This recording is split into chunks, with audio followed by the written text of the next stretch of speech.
Topic आपका रहेगा कि हमारा पाचन तंत्र कैसा होता है। जो हमारे पाचन अंग हैं उनके विषय में जानेंगे हम कि हमारा पाचन तंत्र क्या होता है। तो देखिए इसके अंदर क्या होता है, सबसे पहले हम मुंह में जब हम खाना खाते हैं तो आपने देखा होगा हम दांतों से खाने को पचाते हैं, उसके छोटे छोटे टुकड़े कर देते हैं। तो हमारी जो सलीवा लार होती है, लार के अंदर 3 एंजाइम होते हैं। एक होता है लाइसोजाइम, टाइलिन और म्यूकस। लाइसोजाइम क्या करता है, लाइसोजाइम जो हमारे जीवाणु होते हैं उन्हें बैक्टीरिया को मारता है।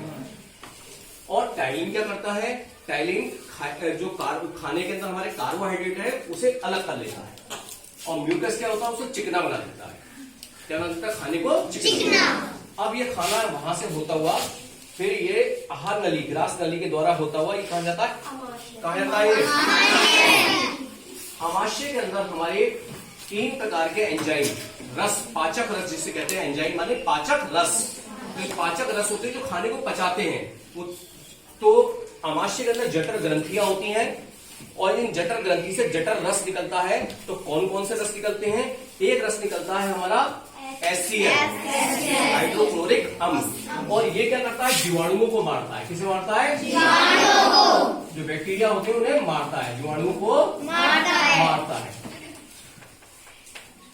और ये जो है हमारा पेप्सिन और रेनिन, ये दोनों क्या करते हैं, पेप्सिन जो होता है बड़ा महत्वपूर्ण होता है। जो हमने खाना खाया है, क्योंकि खाने के अंदर हमारे कार्बोहाइड्रेट, वसा, प्रोटीन ये सब होता है, विटामिन होते हैं। तो पेप्सिन क्या करता है, जो खाने के अंदर प्रोटीन होता है, ये प्रोटीन को किसमें बदल देता है, पेप्टोन में। प्रोटीन को किसमें बदल देता है, पेप्टोन में बदलता है। और तो अब इसे याद करने का तरीका क्या है, हाइड्रोक्लोरिक अम्ल हो गया। और हम जब छोटे थे हम कैसे याद करते थे, हमने पेप्सी पी और किसमें पी, रेन में पी, बारिश में। तो पेप्सिन और रेनिन।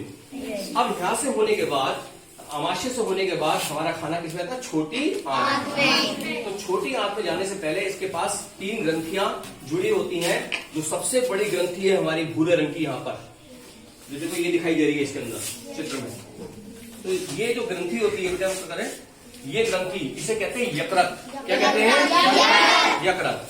अब आप देख सकते हैं ये यकृत क्या करता है, जो हमारे खाने में विषैले पदार्थ हैं जैसे अमोनिया है ना, और अतिरिक्त प्रोटीन, ज्यादा प्रोटीन तो नुकसान करेगी, तो ये अतिरिक्त प्रोटीन को और अमोनिया को किस में बदल देता है, यूरिया में और यूरिक एसिड में। अब वो यूरिया और यूरिक एसिड हमारी किडनी के जरिए छनकर हमारे बाथरूम के जरिए बाहर निकल जाता है, गंदगी जो होती है। तो यकृत में से बायो जूस निकलता है और ये क्या करता है, अतिरिक्त प्रोटीन को और अमोनिया को किस में बदल देता है, यूरिक एसिड में।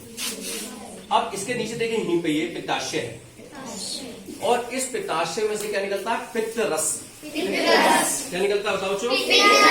और ये जो पित्त रस होता है ये क्या काम करता है, ये वसा को पचाने का काम करता है। देखिए ये देखिए बिल्कुल बराबर में, देखिए यकृत के बराबर में ये क्या है, पित्ताशय। इसमें पित्त रस निकलता है। ये क्या करता है, हमारे खाने के अंदर जो वसा होती है उसको पचाने का काम करता है। ठीक इसके नीचे हमारा ये क्या आता है, अग्नाशय। 3 ग्रंथियां ना, यकृत, पित्ताशय और अग्नाशय। अब अग्नाशय में हमारे 3 पाचक रस निकलते हैं, 3 एंजाइम होते हैं मेन। तो ट्रिप्सिन, एमाइलेज और लाइपेज। ट्रिप्सिन क्या करता है, अभी आपने पढ़ा था कि जो हमारे आमाशय के अंदर पेप्सिन और रेनिन है, तो पेप्सिन क्या करता है, प्रोटीन को किसमें बदल देता है, पेप्टोन। तो ये ट्रिप्सिन क्या करता है, ये पेप्टोन को पेप्टाइड में बदल देता है। किसमें बदलता है, पेप्टाइड में बदल देता है।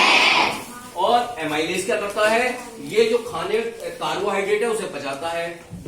और लाइपेज क्या करता है, ये वसा को पचाता है ना। अब हमारा खाना अग्नाशय के बाद इसमें सीधे सीधे आमाशय से कहाँ आता है, इन ग्रंथियों के रस के द्वारा पचता है। और उसके बाद कहाँ आता है, छोटी आंत। तो छोटी आंत का जो नीचे का हिस्सा होता है इसे कहते हैं इलियम। और इस इलियम के अंदर बकायदा इस तरीके से उंगलियों जैसी संरचना होती है जिसे हम कहते हैं बिलाई।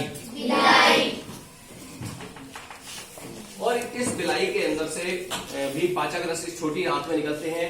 तो छोटी आंत में जो पाचक रस निकलते हैं वो क्या करते हैं, पेप्टाइड, जो पेप्टाइड बना था अग्नाशय की वजह से, तो पेप्टाइड को किस में बदलता है, अमीनो अम्ल में, और कार्बोहाइड्रेट किस में बदल जाता है, ग्लूकोज में, और फैट जो होता है बसा फैट वो किस में बदल जाता है, फैटी एसिड में। अब सीधी बात, आप जानते हो ग्लूकोज बन जाता है तो भाई हमारे शरीर को ऊर्जा मिल जाती है। तो ये बिलाई के द्वारा, क्योंकि बिलाई के अंदर हमारे क्या होते हैं, रेड ब्लड सेल आरबीसी, और इनके द्वारा भी पूरे शरीर में कोशिकाओं में हमारे रक्त के जरिए, खून के जरिए प्रत्येक कोशिका में हमारे ये सब पाचक जो पोषक तत्व है पहुंच जाते हैं। कौन कौन से पोषक तत्व, अमीनो अम्ल, ग्लूकोज और फैटी एसिड।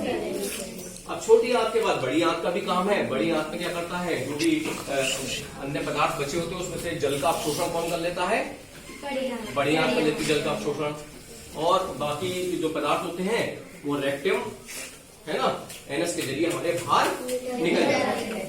तो इस प्रकार से हमने बहुत सरल तरीके से हमने जाना कि जो हमारा पाचक तंत्र है, तो सबसे पहले कहा जाता है बच्चों, मुख, मुख के बाद कहां से होता जाता है, फिर कहा जाता है अमाशय, के बाद कहा जाता है फिर, और ये अमाशय और छोटी आंत के बीच में कौन कौन सी ग्रंथि हैं, पित्ताशय और अग्नाशय। तो इनको हम बकायदा इसको याद करेंगे। इसका स्क्रीनशॉट हम ले सकते हैं बकायदा, मैं इसको पास में ला रहा हूं अभी। इस टॉपिक का आप ले सकते हैं स्क्रीनशॉट सभी बच्चे। आप सभी का बहुत बहुत धन्यवाद।